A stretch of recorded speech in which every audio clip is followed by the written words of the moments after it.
তিন বন্ধু আইফোন কিনতে ব্যাংক ডাকাতের পরিকল্পনা করেছিল, আর সেটা করতে 1 মাস ধরে তারা রেকি করে ব্যাংকটির আশপাশ। ঘটনার দিন পূর্ব পরিকল্পনা অনুযায়ী ব্যাংকে ঢুকে সিসি ক্যামেরাগুলো ভেঙে ফেলে তারা। এসব তথ্য জানিয়েছেন দক্ষিণ কেরানীগঞ্জ থানার ওসি। ডাকাতির নেপথ্যে কেউ আছে কিনা সেটিও খতিয়ে দেখা হচ্ছে জানান তিনি। রূপালী ব্যাংকের জিঞ্জিরা শাখার এক কর্মকর্তার করা মামলায় আটক 3 জনকে গ্রেফতার দেখানো হয়েছে। লেবুর সুঘ্রাণ আরো বেশি, ত্বকের যত্ন আরো বেশি, চলে আরো বেশি। আপনার পকেটে কি বিদেশি না বাংলাদেশি? রূপালী ব্যাংকের জিঞ্জিরা শাখার এই ভবনের নিচেই সেলুন। সেখানকার কর্মী এই কিশোর জানায়, একই পোশাক পরা 3 জনকে ব্যাংকের ভেতরে ঢুকতে দেখেছিল সে। আমার কাছে মনে হচ্ছিল সাধারণ ছেলেবেলে, তারপরে দেখি ওখান থেকে ঘুরে তারপরে এখানে ঢুকেছে। আমি তো বুঝতে পারি না। তারপরে ওরা 3 জন একই রকম ড্রেস পরেছিল। 3 জন একই কালারের প্যান্ট, আবার 3 জন এক রকমের মাস্ক।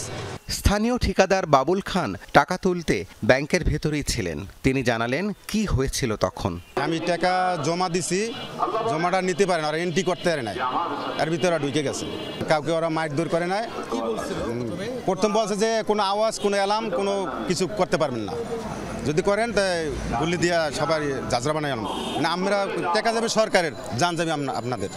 ডাকাতি চেষ্টার ঘটনায় আটক 3 জনের বিরুদ্ধে দস্যুতার অভিযোগে মামলা করেছে ব্যাংক কর্তৃপক্ষ।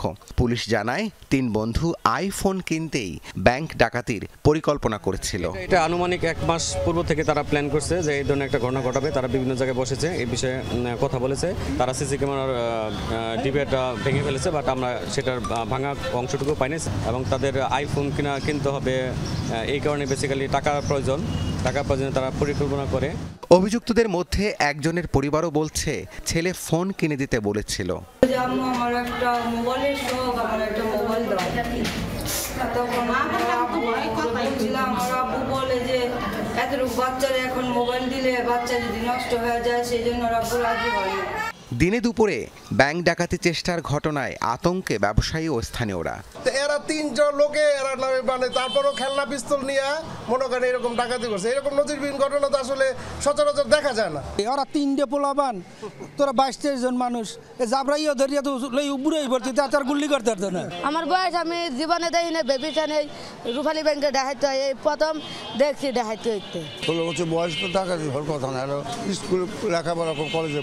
বৃহস্পতিবার রূপালী ব্যাংকের জিঞ্জিরা শাখায় অপ্রাপ্ত বয়স্ক 2 জন সহ 3 জন অস্ত্রের মুখে গ্রাহক ও ব্যাংকের কর্মকর্তাদের জিম্মি করে 18 লাখ টাকা লুটের চেষ্টা করে। পরে জানা যায় খেলনা পিস্তল দিয়ে তারা ডাকাতির চেষ্টা করে। রাব্বি সিদ্দিকী, যমুনা নিউজ, ঢাকা।